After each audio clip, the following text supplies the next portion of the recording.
자, 호스피스 자원봉사가 왜 필요한가?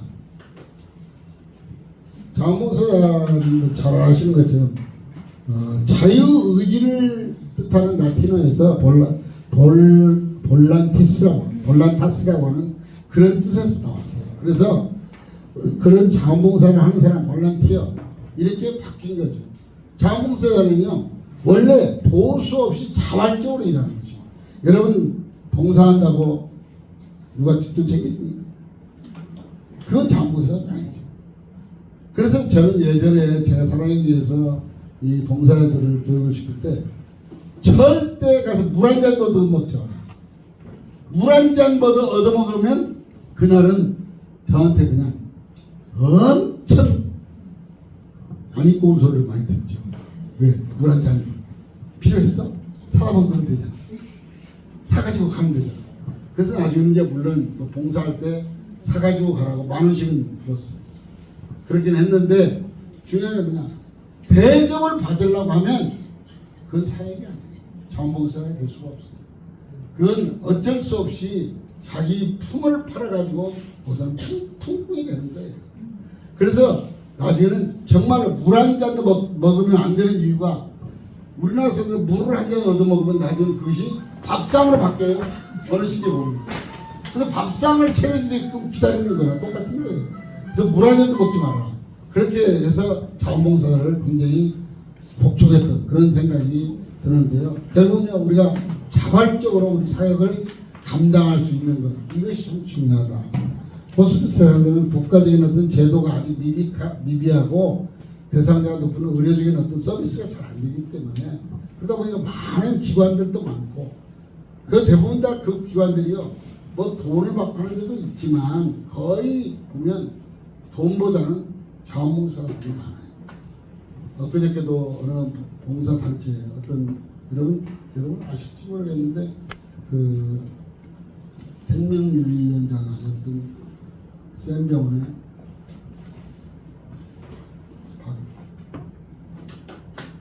갑자기 이름 생각이 돌아가신 우리는 이제 돌아가신 이름 생각 돌아가신 형들은 이름 엄청 잘 알고 거든요. 딱 돌아가신 이름 생각 안 나.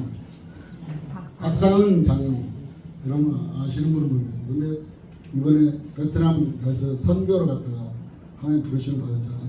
그날 장례를 갔다 오다가 안양에 있는 시설에 가봤어요. 참 시설을 지어놓고 거기서 목사님과 사모님이 환자들을 무료로 이렇게 임종 때까지 돌봐드리는 호스피스 사역지가 있었어요. 갔는데 참 거기서 보면서 그런 생각을 했습니다. 누가 하라고 그랬어요 이걸. 그런데 그게 좋아가지고 자기가 직접 거기다가 환자 데려다 놓고 저렇게 속으로 속이 터지면서 이 일을 하고 있는 것 자체가 이 사람들한테는 무슨 마음일까 그 생각을 해봤어요. 여러분은 무슨 마음이 생겨요? 그런 일을 하는 사람들의 마음이 무슨 마음이 들 거라고 생각하세요? 그렇게 사역을 하시는 그러니까 어렵게 사역하시는 분들의 마음은 무슨 생각이 들까요?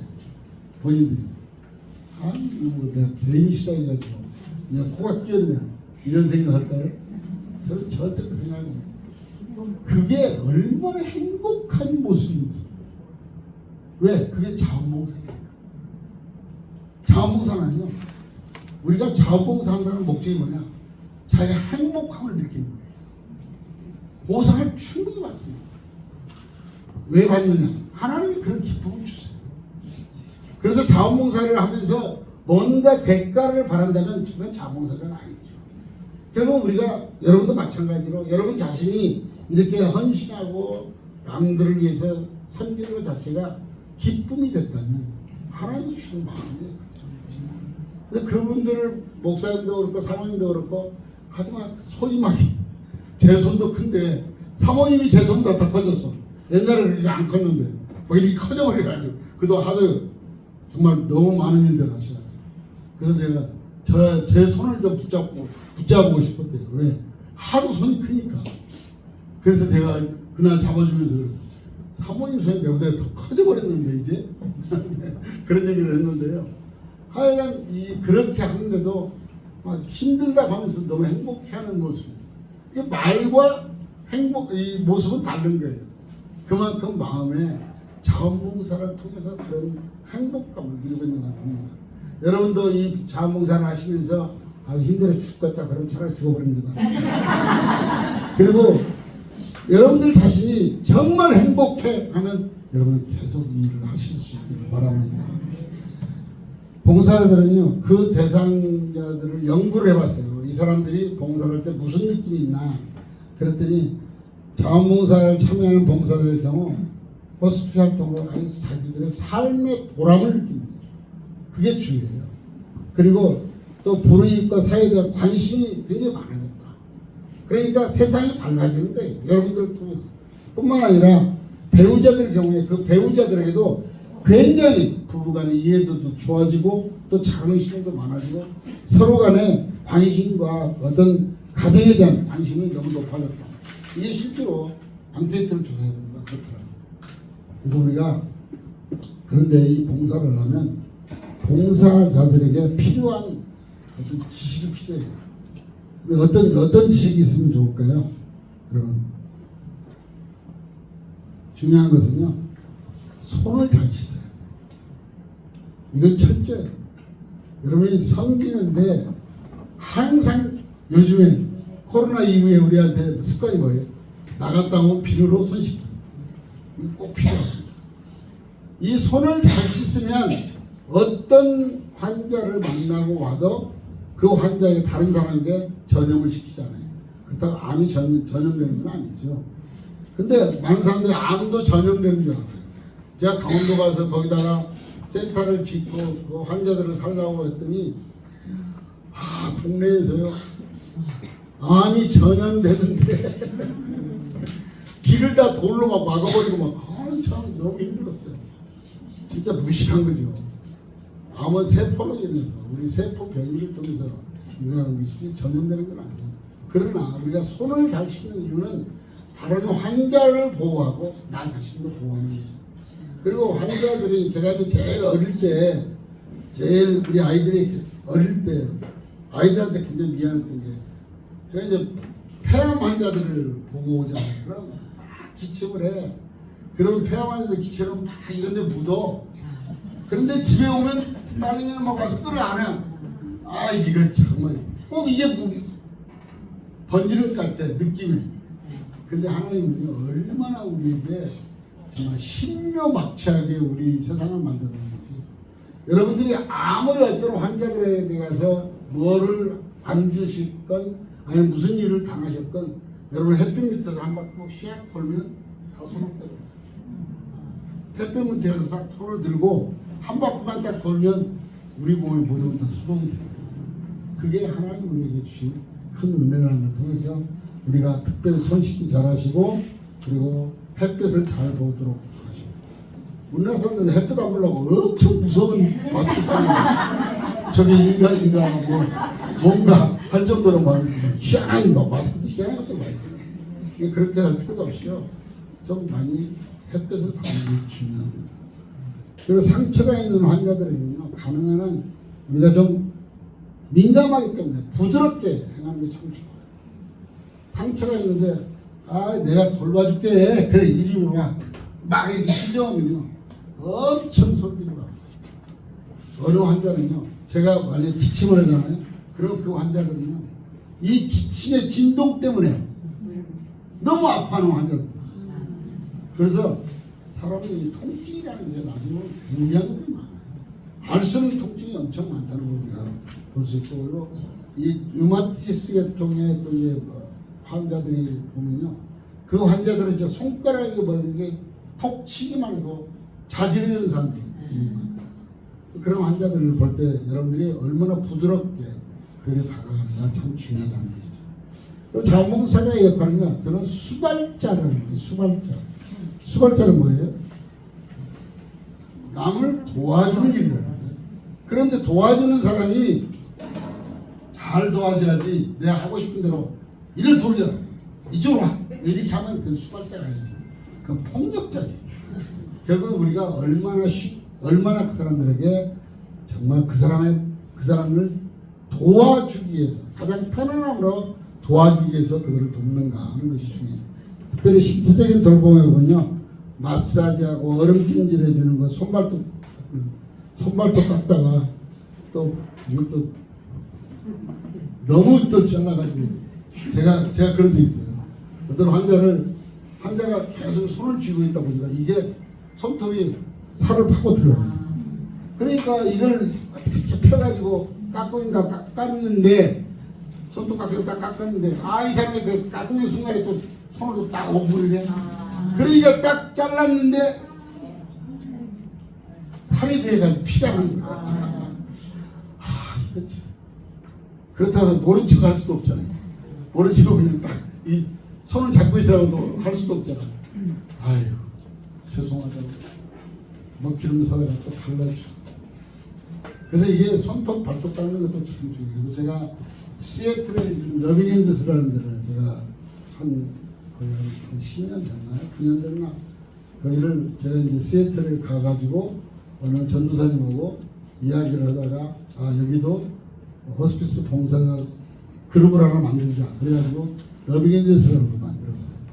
근데 이 사람들한테 만들었을 때 첫 번째 제가 사준 선물이 777 손톱깎이 40개를 사다 줬더니 그거 되게 무더라고요. 40개를 싣고 가니까요, 비행기에 그것만 실어도 오버야. 저희가 엄청 비쌌어요. 그 쇠락. 근데 그걸 하나씩 다 선물했더니 환자들 이걸로 잘 깎아주세요. 그랬더니 다 지기들이 쓰고 있더라고요. 진짜 너무 잘 드는 거예요. 그리고 모욕시키는 것들, 머리 감기는 것, 이런 것들이 신체적인 돌봄이 있고 산책하는 것, 이런 것들이 굉장히 중요한 부분이 있습니다. 그런데 이럴 때 여러분이 수발자라는 생각을 기억하시면 돼요. 내가 조종하는 것이 아니라 그분들을 도와주는 겁니다. 그 정신적인 돌봄은요, 환자니까 내가 돌봐주니까 내 마음대로 할 거야, 이렇게 생각하시면 절대 안 돼요. 환자들 존엄성을 갖게 해주는 게 굉장히 중요해요. 그래서 항상 물어보는 게 중요해요.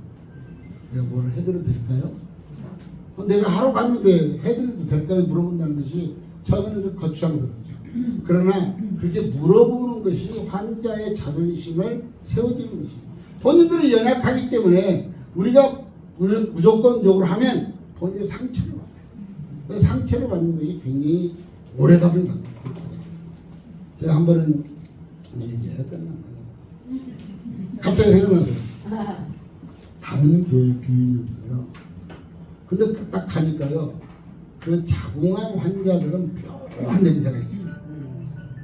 근데 이 자궁암 환자가 그 집에 갔는데, 저는 이제 이 사람이 자궁암인데 냄새가 약간 구린내랑 같이 섞여 있는 거예요.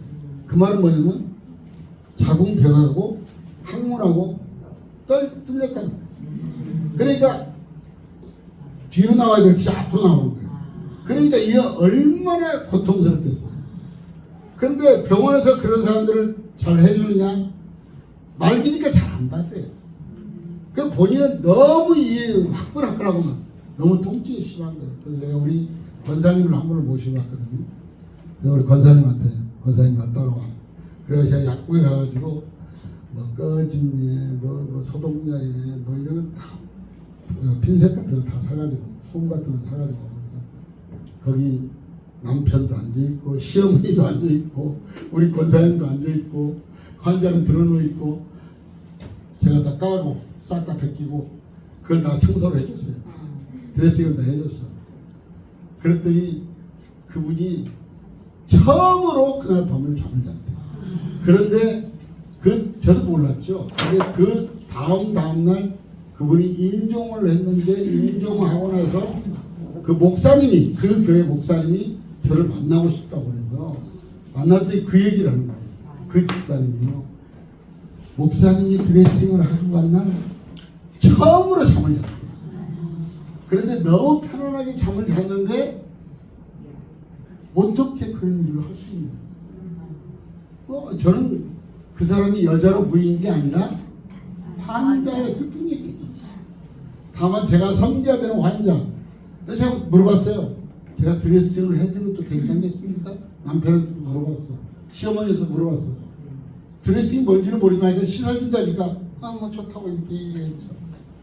그런데 그걸 통해서 그 남편이 교회를 다니게 됐잖아요. 나중에 그 목사님이 우리 교회를 나왔더라고요.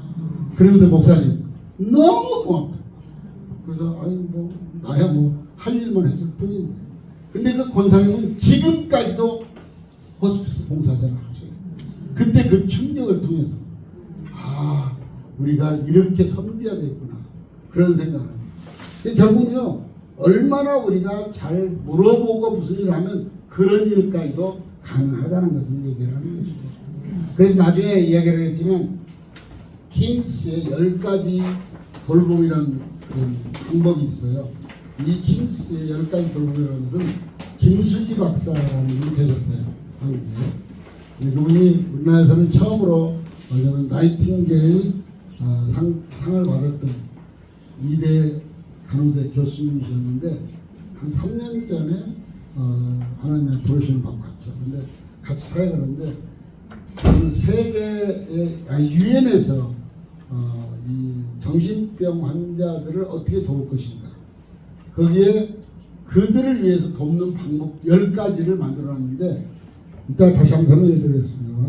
알아봐주고 동참하고 나누고 공유하고 적극적으로 경청하고 칭찬해주고 동행하고 안위해주고 희망을 불어넣고 용서하고 용서를 구하는 이 방법을 쓰면 환자들이 굉장히 안정을 취하더라.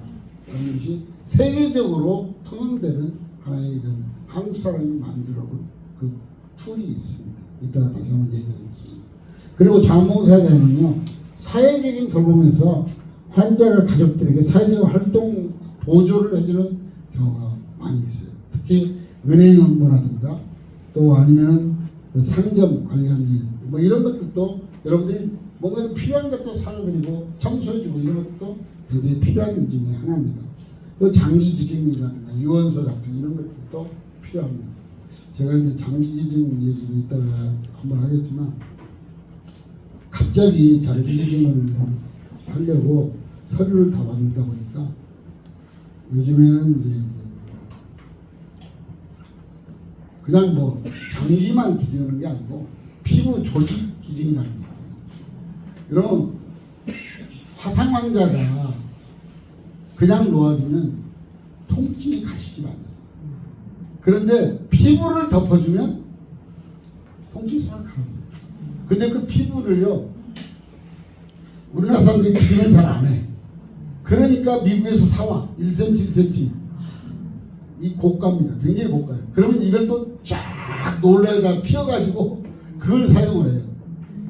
그런데 이제 우리가 이제 그런 조직을 이렇게 기증도 받거든요.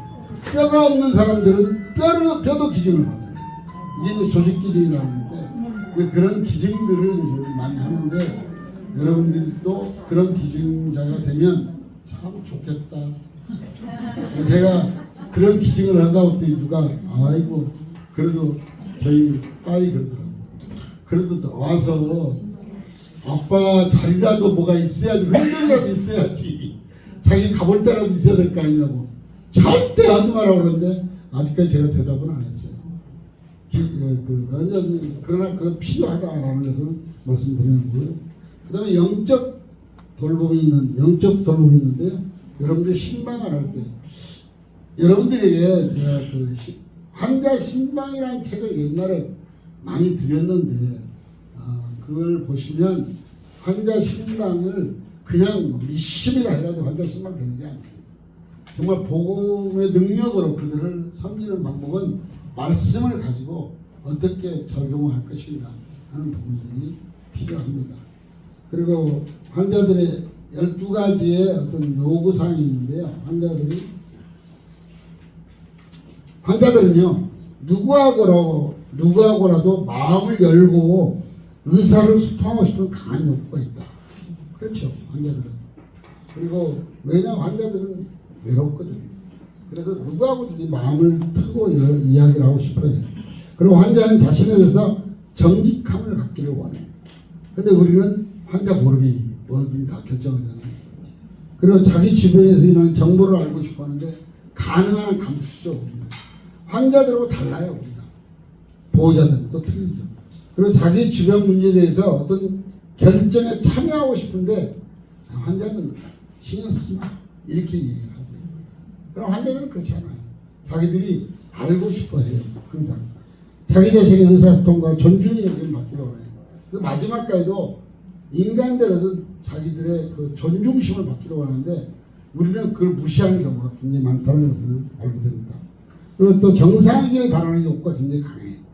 그런데 환자니까 너는 비정상이야 이렇게 생각을 해버린다. 그건 안 되는 거예요. 그래서 환자들에게 너무 가서 어떻게 아이고 불쌍해 이런 말 하면 절대 안 되는 거예요. 해치지 마세요. 환자들은 그냥 환자들한테 가장 편안한 웃음으로 가서 해주는 것이 가장 좋습니다. 그리고 슬픔으로부터 해방되고 싶은 욕구, 이해받고 싶은 욕구 이런 것들이 굉장히 필요한 거죠. 그리고 가족이나 친구나 의사로부터 버림받지 않는다는 그런 확신을 받고 싶어요. 왜냐하면 자기가 끝까지 자기가 돌봄을 받지 못한다고 생각하면요. 환자가 한 일주일 후에 하나님 불러가실지 모르는데 갑자기 무슨 일이 있어. 그래서 막 자기 아들 싸워. 다시는 안 올 거야. 그럼 그날 밤에 가버린다. 승질 나가지고. 왜? 너무 낙심을 나가요. 그 환자들 앞에서 절대적으로 말조심해야 되고 그리고 환자들은 마지막에 아까도 목사님들이 그런 얘기를 했는데 중환자실에 가서 보시면요 완전 코마 상태 같아. 전혀 움직이지도 않고 아무것도 모르는 것처럼 가만히 있어요. 그런데 여러분 귀에다가 예수님 얘기를 해보세요. 그리고 천국 얘기를 해보세요. 그런 사람들요 눈물을 쫙 흘리면서 얼굴이 바뀌어요. 왜냐면 사람은 마지막까지 귀가 열려있거든요. 그래서 항상 환자들 옆에서 임종때가 되면 아이고 파묻으면 추워서 어떡할까? 아이고 불순같이 모르면 어떻게 뜨거워서 어떡할까? 이런 얘기하면 절대 안 되는 거예요. 그래서 환자들 앞에는 가능한 한 말 조심하는 게 굉장히 중요해요. 그래서 화장하면 뭐 뜨겁겠다, 내장은 춥겠다 이런 말하면 그리고 또 이상하게 귀가 굉장히 잘 들린다는 거예요. 이게 코마 상태가 오면 너무 귀가 잘 들려요. 여러분도 아마 그 경험을 해보셨어요. 여러분이 잠을 주무시기 직전에 갑자기 밖에 소리가 확 크게 들리는 경우를 경험해 보셨습니까? 안 해보셨어요? 여러분들 계속 사셔야 되겠네요. 이게 진짜로요. 가만히 있으면 밖에 소리가 굉장히 크게 들리는 경우가 있어요. 그 상태는 알파 상태라는 거예요. 우리가 탁 깔아있잖아요. 그럼 갑자기 귀가 확 더 크게 들려요. 근데 이제 대부분 환자들이 마지막에 알파 상태가 돼가지고 이게 쫙 내려가면서 더 소리가 잘 들려요. 그래서 환자들 옆에서 못 듣겠거니 하고 이상한 소리는 절대 안 됩니다. 그래서 가능한 한 좋은 이야기를 가능한 한이 아니라 정말 예수님 이야기 외에는 할 필요가 없어요. 천국 얘기를 할 이상 할 필요가 없는 거예요. 그래서 영원히 사는 것에 대한 그 기쁨을 같이 이야기하면요 너무 행복해 할 수 있는 문을 갖고 있어요. 자신의 사후에 남은 가족들이 잘 살기를 바라는 것이 환자들의 생각이에요. 그래서 특별히 교회에서 이렇게 전입치유를 하시다 보면 환자들에게 우리가 당신의 사후에도 우리 남은 가족들을 우리가 옆에서 섬길게요 라고 하는 이야기를 해주면요 굉장히 행복해요. 그래서 우리가 실제로 사회사역을 여러분들이 하셔야 돼요. 교회가 아니면 사회사역이 안 돼요. 교회가 아닌 데서 사회사역을 하는 거 보면요 자 우리 함께 모입시다. 그래 무조건 모여. 대부분 다 그렇게 해요. 모여가지고 자 우리가 이제 떠나신 분에 대한 마음이 안타깝죠. 자 그러니까 우리 슬픔을 가지고 눈물을 흘립시다. 울어 같이 막 울어요. 소리도 보고 싶어요. 어쩌고 울어. 그러다가 이제 많이 우셨죠. 그러면 이제 우리가 이제 또 마음을 진정하고 다시 또 우리가 세상으로 돌아왔으니까 평안함을 드리기 위해서 우리 웃도록 해요. 웃어요 똑같이. 그리고 배고프죠? 우리 밥 먹고 해야죠. 이렇게 하는 것이 사별관리가 아니에요. 사별관리는 그 사람들이 가지고 있는, 아까도 말했지만 우리 캠프에서도 얘기했지만 정말 아프거든요. 저도 당해보니까 아프더라고요. 근데 아프니까 그 사람들의 아픈 마음을 행복함으로 바꿔줄 수 있을 때 그 사람은 위로를 받아요. 뭐 밤새 무슨 집회하고 절대 그런 거 없었습니다. 근데 본인들이 아침에 이야기하는 데 보면요, 이야기 안 했는데 그냥 가끔가다 한 번씩 기도해주고 같이 얘기할 때 뭐 자기가 어떻게 살아왔고 뭐 이런 얘기를 막 해. 그런데 하고 났는데 아침에 또 이야기를 하니까 벌써 그걸 자기들이 다 정리가 됐어요. 아, 이렇게 살아도 되는 거구나. 그래가지고 자기들끼리 막 행복해. 그 시간들을. 이게 사별관리인데, 그 사별관리를 진짜, 이거 제가 94년부터 사별관리를 시작했거든요. 처음엔 더럽게 욕 얻어먹었어요. 그 목사가 돼가지고 교회에서 많이 혼자든 옆에내든 같은 집에다 전화해가지고 박 목사 조심시켜야 돼요. 뭐 이상한 여자들만 나오고 대부분요. 진짜 그때 싸움 무진장했어요. 욕 더럽게도 먹었어요. 내가 하고 싶어서 했나? 그분들이 너무 아파하니까 모여가지고 같이 서로 왜 아픈가, 얼마나 아픈가 얘기하다 보니까 자기들이 회복이 되는 거예요. 이게 사별관리예요. 그래서 여러분들이요, 다른 거 할 거 없어요. 그분들의 마음을, 이야기를 들어주는 거예요. 그분들이 내놓고 싶은 만큼 내놓아 주는 거예요. 그러면 자기들끼리 다 해석을 해. 같이들 앉아서 해석을 같이 해. 그러니까 우리가 이럴 때 이렇게 잘 살냐, 뭐 이렇게 해. 우리 하나도 불을 적이 없어요. 그냥 맛있는 거 먹여주고 좋은 데 보여주고 즐겁게 해주고 행복한 시간들을 만들어주면 자기들 그 행복함으로 다 정리가 돼요. 그래서 그렇게 하는 방법은 뭐냐? 교회밖에 없다. 그래서 여러분들이 이 사역을 하시면서 반드시 사별관리를 꼭 하셔야 되는 이유가 그래요. 사별관리를 안 하게 되면 나중에 환자들을 돌봐놓고도 한 반절 돌봤다 생각하시면 돼요. 왜? 남은 사람들에게 그 남은 자들이 가지고 있는 아픔을 회복시켜주는 것이 바로 요즘 말로 뭐라고 해요? 힐링? 영어로 쓰면 그렇죠. 저절로 힐링이 됩니다. 그랬을 때 새로운 삶을 살아갈 수가 있는 것입니다. 우리는요, 항상 보호자 중심으로 환자들을 바라볼 때가 많아요. 그러나 환자를 그렇다고 소외시키면 절대 안 됩니다.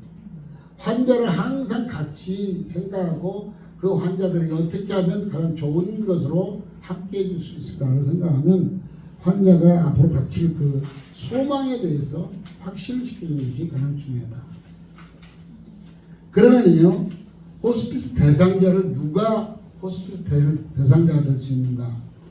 우리나라가요, 2019년도 3월 18일 날부터 이 법이 통과됐습니다. 이 법이 얼마나 이름이 기냐면 30자예요, 법이. 우리나라 법 중에서 제일 긴 이름을 가지고 있어요. 호스피스 완화의료 및 임종 과정에 있는 환자의 연명의료 결정에 관한 법률. 너무 길죠. 그래서 그냥 대충 연명의료 결정법 이렇게 그냥 우리들 보통 얘기하는데, 이게 그래도 2019년도에 호스피스 법이 생겨나면서부터 환자들에게 굉장히 좋은 혜택이 들어갔어요. 왜? 옛날에는요, 호스피스 법이 없을 때 통증 조절이 안 됐어요.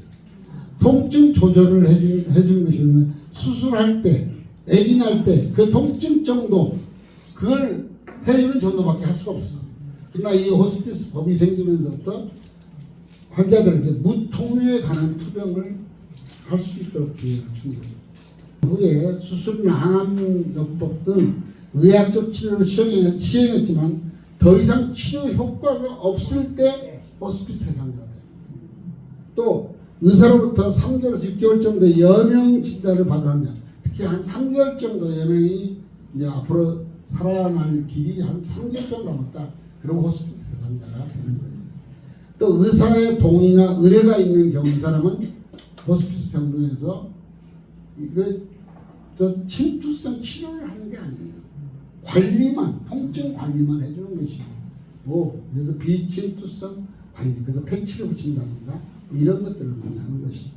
그리고 환자나 가족이 증상 완화를 위해서 비치료적인 간호를 요구할 때, 그러니까 막 끝까지 치료를 위해서, 우리나라 지금 문제가 뭐냐면, 지금은 많이 좋아졌지만, 호스피스 대상자가 이런 제약이 없을 때는, 이따가 한 30분에 있다가 할 사람이야.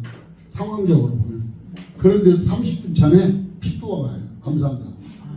이게 이래서 문제가 되는 거예요. 그래서 이런 법이 필요했던 것이죠. 그리고 환자와 그 가족이 신체적, 심리적, 정서적, 영적 치료를 통합치료를 하는데, 이 통합치료를 원할 때 호스피스 대상자가 되는 거예요. 그리고 환자가 질병 속에서 위험과 자제력을 가지고 안락하게 살 수 있도록, 그래서 마지막까지 통증이 없을 때들이 있어서 다 관리를 받게 돼 있는 거예요. 근데 이런 것들을 무시하고 그냥 자기들 마음대로 해버리면 절대 안 된다는 거죠. 그래서 이런 부분에서 우리가 조심을 해야 돼요. 특히 그런 부분들을 이야기를 해줘야 돼요. 그리고 목사가 그 약 가져와서 어떻게 하겠어요? 누구를 필요한 사람 드리세요. 그럼 필요한 사람 누구야? 아무나 갖다 주면 헬렐레. 그 다음에 가족이나 친지가 별로 없어서 호스피스에 도움이 필요한 사람들은 이렇게 호스피스 대상자가 된다는 것이죠. 그런데요, 특별히 여기에서 호스피스 대상자는요, 첫 번째가 암 환자이다. 그래서 말기 암 환자가 되고, 그 다음에 후천성 면역혈증, 그게 뭐죠? 에이즈 환자. 에이즈 환자도 마지막에 보죠. 저도 에이즈 환자를 예전에 한번 돌봐본 적이 있는데요. 미우면서도 돌봐봤어요. 왜 이상한 짓거리 해가지고 이렇게 사람 괴롭히냐, 뭐 이런 생각을 했는데, 왜냐면 에이즈 환자는요, 지금 우리나라 법이 그래요. 저 사람은 에이즈래, 이렇게. 저 사람은 에이즈래, 누가 이렇게 얘기잖아요. 그러면 이 사람이 그 말을 들었던 에이즈 환자가 고발을 해. 저 사람이 나를 에이즈 환자라고 그랬어요. 그럼 비밀 누설죄로 우리는 그렇다. 왜? 너무 무서운 병이다. 그것들이 다 이상한 짓거리 해서 그러거든. 이게 제가 이렇게 해서 나중에 여기로 나갔다. 저 박 목사가 뭐 강연인데 그런 얘기했다. 저 구속돼요. 실제로. 그래서 이게 비밀 누설죄가 굉장히 힘든 거예요. 그래서 HIV 환자들 병원에 있어요. 실제로. 말을 못하는 뿐이에요. 말을 하면 간호사도 의사도 걸립니다. 그래서 각 병원에 보면 있습니다. 실제로. 그런데 증상이 이런 사람들, 호스피스 대상자죠. 그래서 얼마 전에도 우리 같이 동역하고 있는 전도사님이 베트남 사람이에요. 에이즈 환자예요. 이 전도사님은 참 대단해요. 보면 자기 귀다 놓고 막 그 사람 돌봐. 조심 좀 해라. 맨날 우리가 안타까워서 그렇게 하는데, 나중에는 이제 도저히 안 돼가지고 우리 같은 법인 안에 있는 그 호스피스 병원에다가 입원을 시켜가지고 거기서 이제 마지막에 임종을 했거든요. 근데 어떤 이 에이즈 환자들은요, 이렇게 정말 조심해요. 제가 의료선교를 오래 했어요. 근데 의료선교를 하다 보면 그렇게 막 이상한 데로 가요. 다 오지로. 근데 보면 에이즈 환자예요. 그 감격을 해가지고 와서 막 울어. 그럼 얼마나 춤추는지 아세요? 눈물을 흘리면 이게 우리 손에 다. 그러면 이게 손에 상처가 있으면 이 균이 들어가는 거예요. 그래서 그렇게 위험한 거예요. 그래서 이게 상처 입거나 이러면 안 되고. 그래서 이런 사람들도 호스피스 대상자로 분류를 하고요. 그다음 만성 폐쇄성 호흡기 질환, 숨을 못 쉬는 환자들도 하자면 호스피스 대상자입니다. 그다음 만성 간경화, 마지막에 간경화 되는 사람들도 호스피스 대상자고요. 그 외에 복지부에서 인정하는 그 병원인데, 어쨌든 호스피스 대상자는 딱 정해져 있을지 우리나라 법에요. 그래서 그런 사람은 호스피스 도움을 받을 수 있도록 하고 있습니다. 뭐 가셔야 될 분들이 계시면 그냥 저희 가시면 됩니다. 어차피 저는 뭐 끝까지 할 테니까. 호스피스 봉사자 돌봄의 접근은 매우 신중해야 되는데요. 환자가 암인 줄 알면서 질병 자체를 말하고 들지가 않아요. 대부분. 암 환자이면서 본인이 나 암이다 이렇게 자랑스럽게 말하는 사람은 거의 없어요. 의료계는요, 왜 그러냐, 큐어, 치료를 목적으로 하기 때문에 그래요. 근데 이제 요즘에는 많이 바뀌어져 가지고 케어를 지지해주고 돌봐주는 것을 많이 그래서 방법이 바뀌었죠. 그래서 많은 사람들이 이 돌봄을 하는 것이 중요해요. 그리고 호스피스 봉사자는 의사와 여러 전문가 팀과 말기 환자, 터미널 환자를 섬기고 치료하는데 죽음을 맞이할 때 대상자의 죽음을 준비시켜주는 거예요. 그러니까 봉사자가 죽음에 대해서 아무런 준비가 안 돼 있다면 환자들이 봉사자한테 죽음이라는 게 뭐죠? 나 모르겠는데 그러면 죽으려다 깜짝 놀라 깨버렸다. 여러분도 반드시 죽음에 대해서 준비를 하셔야 돼요. 그래서 죽음에 대해서 모르면 절대 안 된다는 거. 그런 인간의 정신을 존중하는 삶으로 마감할 수 있도록 뭐가 인간으로서 이게 존중함이 필요한가 할 필요가 있고요. 죽어가는 사람들의 공통적인 심리는요, 다 불안과 두려움입니다. 다 두려운 거예요. 두렵기 때문에 그 사람들이 어떻게 하면 두렵지 않게 해주는가가 중요합니다. 그래서 환자들은요, 끝까지 우리와 교제하기를 원해요. 여러분들이 이 교제한다는 것의 가장 기본이 뭔지 아시죠? 뭐예요? 교제한다는 가장 기본이? 잘 들어주는 거예요. 근데 우리 기독교인들은 들어주는 것보다 요거 얼마나 좋아하는데 말하기가 더 신나잖아요. 그래서 이 경청한다는 게 굉장히 어려워요. 그래서 이게 특별히 봉사자들은 말 들어주는 것을 훈련을 많이 해야 된다. 그리고 가족들은 그 충격과 슬픔이 너무 커요. 그래서 그 변화를, 그 충격을 어떻게 도와줄 수 있냐가 참 중요하고요. 특히 병원에서 환자들이 암이라는 걸 할 때 참 저도 그런 일이 많았어요. 우리 교육자들 예전에 사랑이 거기서 근무할 때 어느 전도사님 갑자기 전화 왔어요. 목사님, 어머니가 암인데 어떻게 이야기를 해야 돼요? 아침 6시에 갈게요. 제가 가서 이제 6시에 막 그 어머님 깨어나셨어요. 약간 정신이 왔다 갔다 하시죠. 새벽에 일어났으니까. 그러니까 제가 이제 이야기를 하면서 나중에 어머님이 알려주신 암이에요. 그때 처음에는요, 충격을 받았어요. 근데 새벽에 일어났으니까 충격이 좀 덜해. 왜? 약간 정신이 없으니까. 그렇게 해서 제가 새벽에 많이 신방을 했던 적이 있어요. 그런데 정말 처음에 암이라고 그러면 우리나라 사람들 다 죽음을 갖다 선포하는 것처럼 사형 선고시키는 것과 똑같은 생각을 합니다. 근데 실은 그건 아니에요. 지금은요, 이게 우리나라에 특히 그 갑상선 암 같은 거는요, 5년 생존율이 몇 프로냐면 125%가 됩니다. 왜 그런지 아세요? 갑상선 암 같은 너무 순한 암 중에 하나예요. 근데 우리나라 사람들은 병원에서 너무 빨리 발견을 해요. 1cm도 안 되게 발견을 해요. 그러니까 살아있는 사람이 굉장히 많아. 근데 너 다 자기가 암이래. 그러니까 곧 죽을 거라고 생각하는데 절대 그렇지 않다는 거야. 또 우리나라에 지금은 뭐 프로테비가 많이 나오지만 특히 위암 같은 경우도 세계에서 우리나라가 5년 생존이 제일 높습니다. 우리나라가 굉장히 많이 좋아진 거예요. 특별히 췌장암도 옛날에는 췌장암 그러면 그냥 아예 손도 못 대 이렇게 생각하는 친구는 안 그래요. 이렇게 많이 좋아졌다. 치료 과정이 많이 좋았다는 걸 알고 그래서 결코 낙심할 일은 아니에요. 그리고 요즘에 계속 그 의학적인 발전에 의해서 많은 환자들에게 도움을 많이 주고 있습니다. 그리고 환자 돌봄이 아니라 환자 가족들까지 우리가 돌보는 게 굉장히 중요하다는 것을 생각해 봤으면 좋겠습니다. 특히 교회에서 하는 호스피스는요, 제가 이제 예전에 우리 그 강남 세브란스, 지금 옛날에 영동 세브란스 시절부터 강남 세브란스 그 팀에 그 병원에다가 월, 화, 목, 토 이렇게 해서 4개 팀을 보냈어요. 처음에는 안 받으려고 그러죠. 근데 이제 가서 이제 뭐 사회사학과 우리 친해져 그래가지고 해가지고 거기다가 봉사들을 보냈어요. 그랬더니 보냈는데 나중에 보니까 일주일에 이분들이 전도하는 것이요 우리 예수님이라고 말하지 않았어요. 그냥 우리가 섬겨주는 거예요.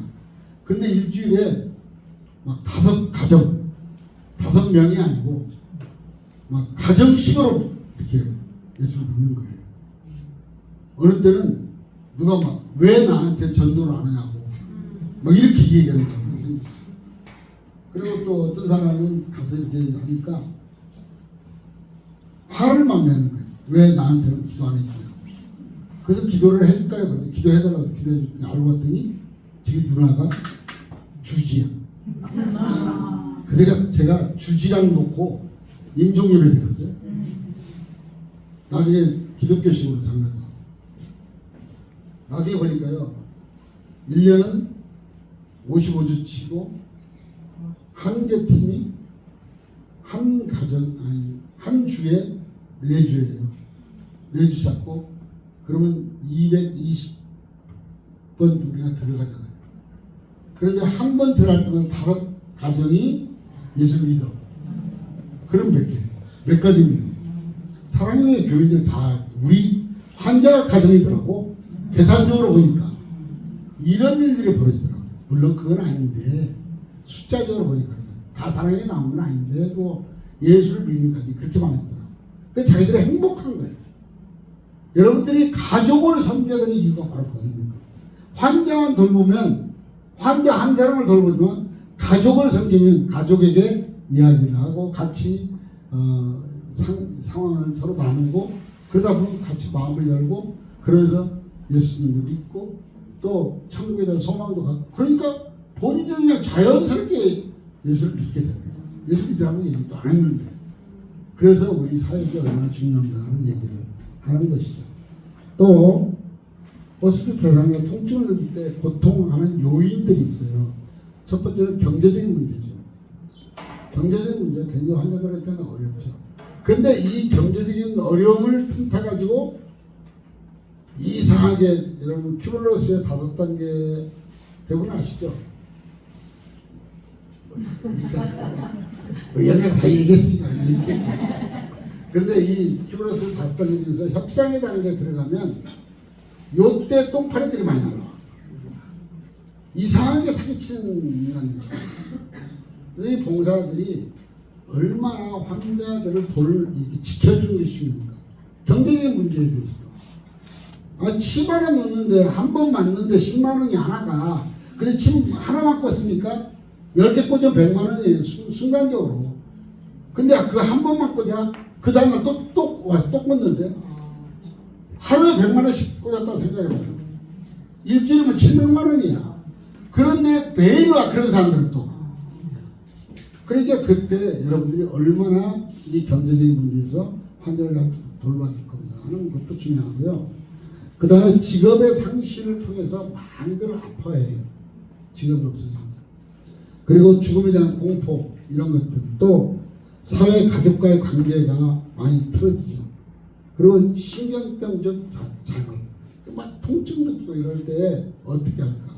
그렇다고 여러분들이 마약을 제조할 수는 없잖아요. 양귀비 가서 뺏겨가지고 그럼 큰일 나는 거예요. 병원에 가면 다 그걸 다 해줄 수가 있거든요. 왜? 법이 있습니다. 그리고 내부 장기나 신체 아픈 감각에 의한 자극이 너무 심할 때 이럴 때 어떻게 해요? 병원에 가면 다 이 패치 같은 걸 통해서 통증을 조절해 주는 신체 기능 장애 같은 거 이런 것들이 굉장히 중요한 것 중에 하나입니다. 교회에서 호스피스 사역이 반드시 해야 되는 이유가 있어요. 성도 입장에서 보면요, 교회가 자신이 낙심될 때 혼자 두지 않고 돌아봄을 통해서 감사의 신앙을 회복합니다. 성도들이 아프다는데 다들 고개 싹 돌리고 너 혼자 아파? 이렇게 다니면 그건 안 돼요. 교회는 그들을 돌아보아서 위로하고 소망을 줄 수 있도록 하면서 감사가 회복될 수 있도록 해준다는 것. 가족이 대상자가 되는 어려운 상황을 교회가 관심을 갖게 돼서 성도 간의 연대감 형성이 돼요. 교회 호스피스 통해서 교회가 성도에게 대한 말이 아닌 행동하는 교회에 대한 자부심. 믿음만 있다고 해서 움직이면 안 돼요. 안 움직이면 안 되죠. 행동하는 자부심이 있는 교회들이 생겨난다는 거죠. 또 교회가 복음이 확실한 가치를 갖게 돼 복음의 능력을 감당하는 소명의식을 갖게 돼요. 저는 데살로니가 1장 5절 6절에 보면 우리의 복음 말로만 이루는 것이 아니라 오직 능력과 성령과 큰 확신과 된 것이 너희가 우리가 하는 거다. 많은 사람이 환난을 받아서 성령의 기쁨으로 도를 받아 우리와 주를 본받는 자가 되는 거야. 이게 복음의 능력이에요. 여러분들이 정말 복음의 능력을 통해서 우리가 같이 이렇게 변하자 이렇게 한다면 많은 주변의 사람들이 다 달라질 수 있다는 것이죠. 또 준비된 봉사자로서 자격을 강한 영적 돌봄이 확실한 교회는 이런 자원들이 많죠. 특히 예수를 믿음으로 해서 소망이 있잖아요. 천국에 대한 큰 확신이 있잖아요. 이런 천국에 대한 확신이 있는 자들이 영적 돌봄을 통해서 많은 사람들에게 도움을 줄 수 있습니다. 교회 입장에서 보면 믿음을 향하는 교회로서 예수를 사랑하는 증거함과 전도에 큰 영향을 줄 수 있다. 성도의 한 가정, 한 영혼을 주님 섬기는 사회에 대한 책임을 통해서 선교적인 사명을 감당할 수 있다. 교회 안에는 영적 지지자가 많아서 가족 섬김이 가능해지고 부활신앙은 소망을 선포할 수 있다. 교회는 소외된 연약자를 세우고 행함 있는 성도를 통해서 교회의 많은 자원들을 재배치할 수 있다. 또 상실감을 회복하면 교회의 본질 회복과 우리 회복이 굉장히 잘 일어나는 거예요. 우리는 특히 교회에서는 우리라는 말을 많이 하는데 실제는 굉장히 이기적이죠. 그런데 이런 것들을 통해서 서로의 우리가 회복되는 그런 관계가 형성됩니다. 어떤 사람도 우리라고 하니까 예수님과 나 우리를 아니, 그것만이 아니고 우리 성도들까지도 굉장히 필요하다는 것을 우리가 얘기할 수 있죠. 그리고 교역자들이 상호간의 기관을 통해서 소통할 수 있는 장이 있다. 그리고 교회는 성경을 통해서 감사가 회복될 수 있는 사회를 지속할 수 있다. 또 특별히 교회는 성도들을 회복할 수 있는데 이단 문제에 대처할 수 있어요. 왜냐하면 여러분 잘 모르실 수 있는 부분 중에 하나인데요. 이단들은요 자기네 기관에다가 엄청난 시설을 가지고 이런 환자들을 수용을 합니다. 그 자기들이 특히 보면은 안식교라든가 대수진리 이런 데 가면요 정말로 나오기 싫어요. 한번 들어가면 그만큼 잘해줘요. 이단들은 이렇게 복음의 능력이 아니라 그냥 물질로 이렇게 해줍니다. 그러니까 환자들을 그렇게 해서 가다 보면요 환자가 갔는데 나중에 가족들이 다 보는 거예요. 제가 이 교회 호스피스를 시작한 이유가 그래요. 아니 실컷 우리가 돌봤는데 어느 날 보니까 이단에 가서 딱 앉아있는 거예요. 딱 앉으면 혼자만 앉아있는 거예요. 나중에 보면 가족들 다 가서 앉아있어요. 이걸 빼올 수가 없는 거예요. 아 교회가 이 일을 해야 된다. 그래서 이제 제가 교회 호스피스를 96년도에 단체를 만들어가지고 이걸 해야 된다. 그렇게 시작을 했던 것이죠. 저는 91년도에 이제 호스피스를 교회에서 시작을 했지만 또한 이단 문제 때문에 굉장히 머리를 아팠어요. 그래서 그렇게 대승리 같은 데 가보면 너무 시설이 좋아요. 또 특히 이제 통일교 여기 가면 정말 시설들이 좋습니다. 거기 들어가면 약값도 안 내요. 다 자기들이 통일교 같은 데는 자기들이 다 약도 다 공짜요. 그러니까 뭐 얼마나 좋은지 몰라. 자기들 생각이에요. 그런데 거기 가면 어떻게 하는 거지. 자기들은 뭐 회복하려고 갔지만 영원한 지옥으로 떨어집니다. 교회 호스피스는 죽음을 위한 사역이 아니라는 것입니다. 그러니까 이건 영원한 생명을 위한 사역이라는 것을 이해하는 필요가 있고요. 교회는 사역 범위를 대상자와 회복을 위한 사별 사역까지 같이 할 수 있어야 된다. 그리고 호스피스 대상자들이 느끼는 일반적인 현상은 죽음 문제가 가장 커요. 죽음 문제. 이게 정리가 안 되면 굉장히 어려운 부분 중 하나입니다. 그리고 대부분 환자들이 외모의 변화가 많이 생겨요. 정말 이게 막 같은데 말씀을 한번 시작하면 끝이 없이 이렇게 시작해요. 그게 환자들의 생리예요.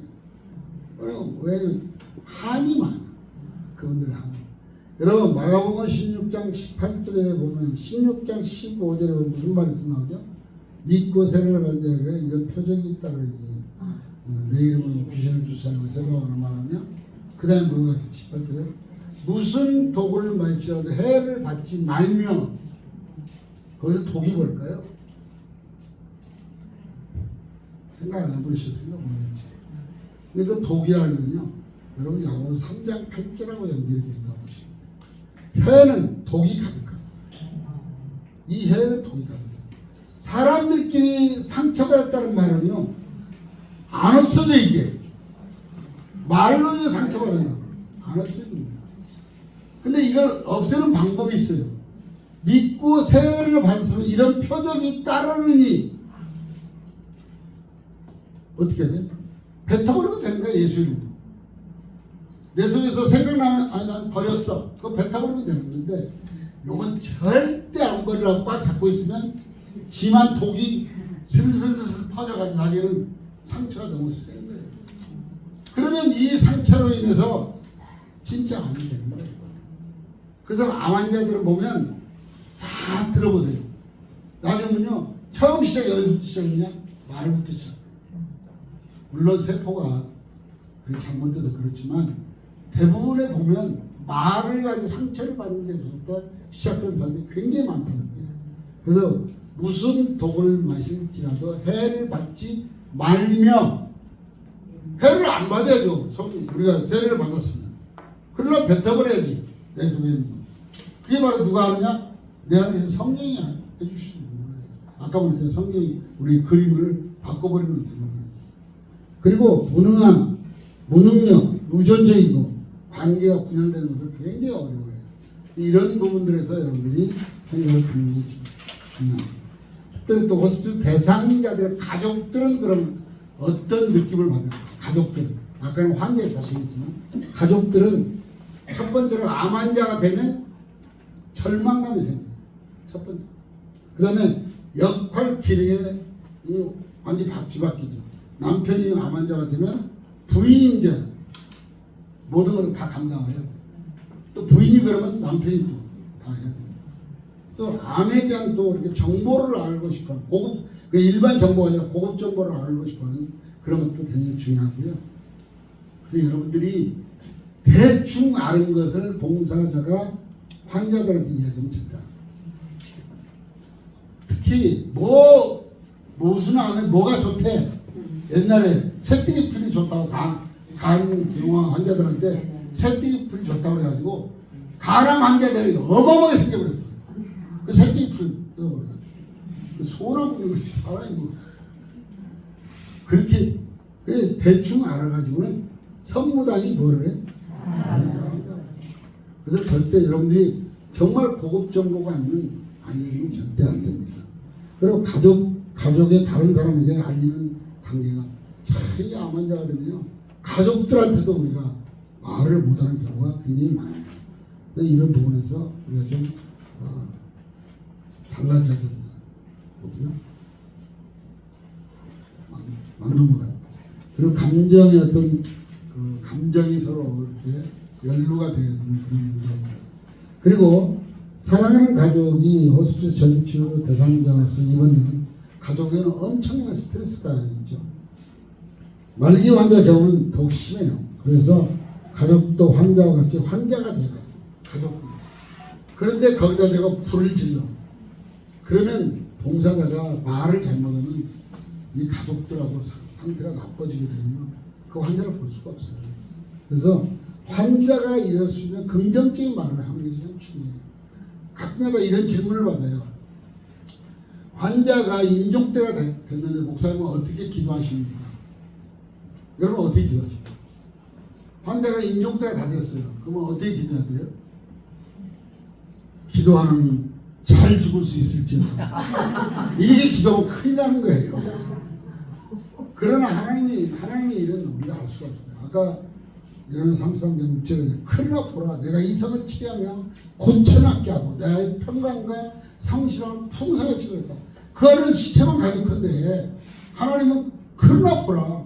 내가 이 성을 치지 않으면 고치 않을 거고 너의 평강과 성실함을 풍성히 시켰다 그렇게 하시더라. 그것처럼 마지막까지도 하나님이 원하시면 하나님의 치유를 위해서 기도하셔야 돼요.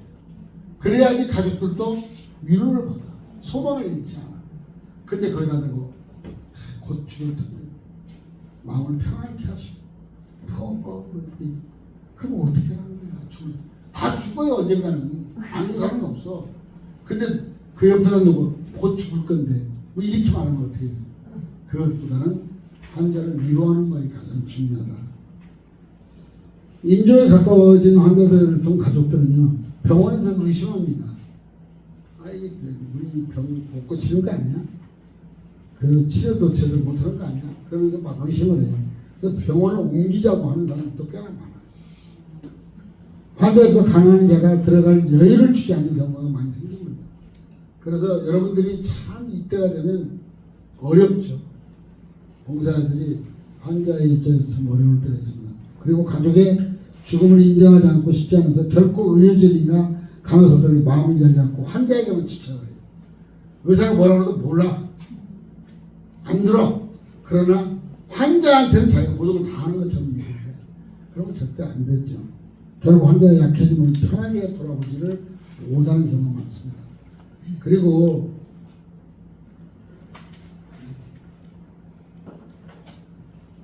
호스피스 자원봉사 활동의 목적은 대상자들에게 여명의 시간을 더 유용하고 가치 있게 살게 됩니다.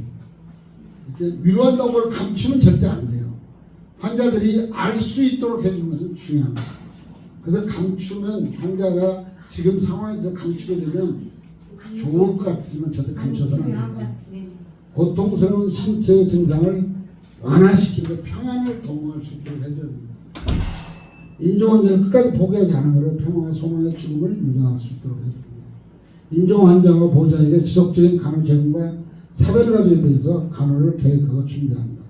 전과 다름없이 가족들과 함께 즐기면서 또 의미 있는 일을 하면서 일상생활을 계속하도록 돕는다. 이게 필요한 부분 중에 하나입니다. 호스피스 대상자들에게 봉사자가 섬기는 필요한 지지. 뭐를 지지해 주냐? 그냥 보살피는 걸 지지해 주는 거예요. 그리고 환자가 스스로 알게 하는 것이 참 중요해요. 환자를 모르게 하는 것은 절대 아닙니다. 돌이킬 수 없는 사실에 매달리게 아니라 허망한 일에 계속 매달려서 새끼 풀 먹이고 뭐 하고 뭐 하면 절대 안 돼요. 그리고 인종 순간을 예측을 해서 가족이 대응할 수 있도록 해주는 거예요. 인종을 어떻게 순간을 아느냐? 하나님 이렇게 알려주는 게 아니고 나중에 많이 보다 보면 이렇게 눈을 이렇게 열어보면 동공이 열리는 시간이 있어요.